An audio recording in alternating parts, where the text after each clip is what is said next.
आज भी हमारे देश में यही बात जहर की तरह फैली हुई है कि ये तो पराए घर से आई हुई है, इसकी बात पर क्या यकीन करना।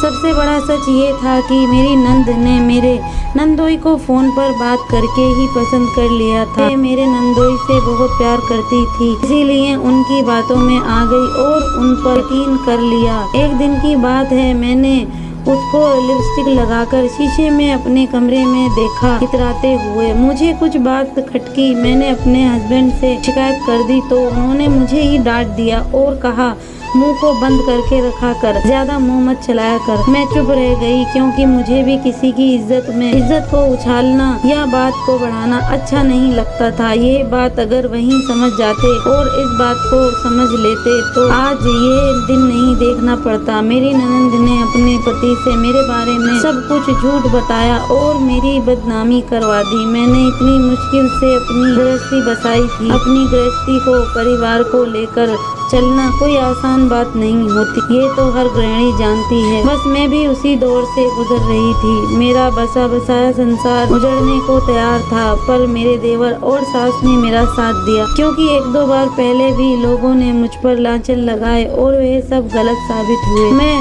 खूबसूरत थी, छोटी उम्र में शादी हो गई थी, फिर भी लोग चैन से जीने कहाँ देते हैं। उस टाइम पर तो मेरी गृहस्थी को किसी की नजर लगते लगते रह गई, लेकिन इस बार तो हद पार हो चुकी थी। मेरा नंदोई सोचता था कि उसकी बीवी को किसी से मिलाने में मेरा ही हाथ है, जबकि मुझे इस बात की कोई भनक तक नहीं थी। मेरी सास ने काफी समझाया अपनी बेटी को कि तू ऐसा क्यों कर रही है, मुझे तो पता है तेरा भाई कितना गुस्से वाला है, ये सारी बातें झूठी हैं, अपने मुँह से बोल दे। लेकिन वे भी अपनी अना पर अड़ गई थी कि अब तो मैंने पता नहीं क्या क्या अपने मुँह से बोल दिया है और कहीं मेरा ही घर ना टूट जाए। मैं समझती थी उसकी सारी बातों को वे बोली थी, इसी वजह से उसकी बातों में आकर उसने उल्टा सीधा बोल दिया। लेकिन बात यहीं खत्म नहीं हुई, फिर ये सिलसिला ऐसे ही चलता रहा। मेरा नंदोई मेरी नंद को मारता, कभी किसी बात पर गुस्सा दिखाता और खूब हमसे मांगे करता।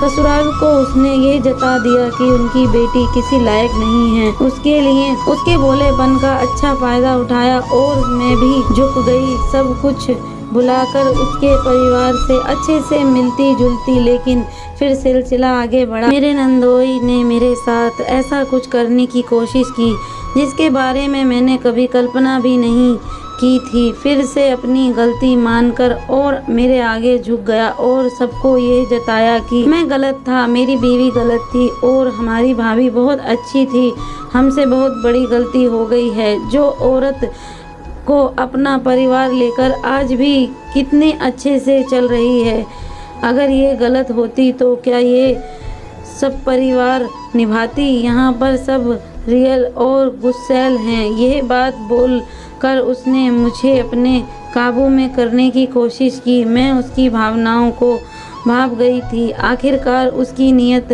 है क्या, क्योंकि कोई भी औरत ये समझने में देर नहीं लगाती कि सामने वाला मर्द उसकी तरफ किस निगाह से देख रहा है। बस मुझे भी इसी बात का एहसास हो चुका था कि उसकी नीयत अच्छी नहीं है। हमारे घर के किसी मसले के कारण हमें उसी गांव में रहना पड़ा, क्योंकि मेरे पति का ददेहाल मेरी ननद के ससुराल में ही था। मेरे पति के दादाजी उनके नाम पर कुछ ज़मीन जायदाद छोड़कर गए थे, जो कि उनके चाचा ताऊ देने से इनकार कर रहे थे। इसी वजह से उसने अपने घर में हमें रोका और फिर जो हुआ वो हैरान कर देने वाला है, जो कि आपको कहानी के अगले भाग में पता चल जाएगा। तब तक के लिए हमारे चैनल को सब्सक्राइब ज़रूर से करें और बेल नोटिफिकेशन को भी ऑन करें ताकि अगली कहानी का नोटिफिकेशन आप तक पहुंच सके। Thanks for watching. वीडियो अच्छी लगी हो तो लाइक शेयर कमेंट ज़रूर से करें।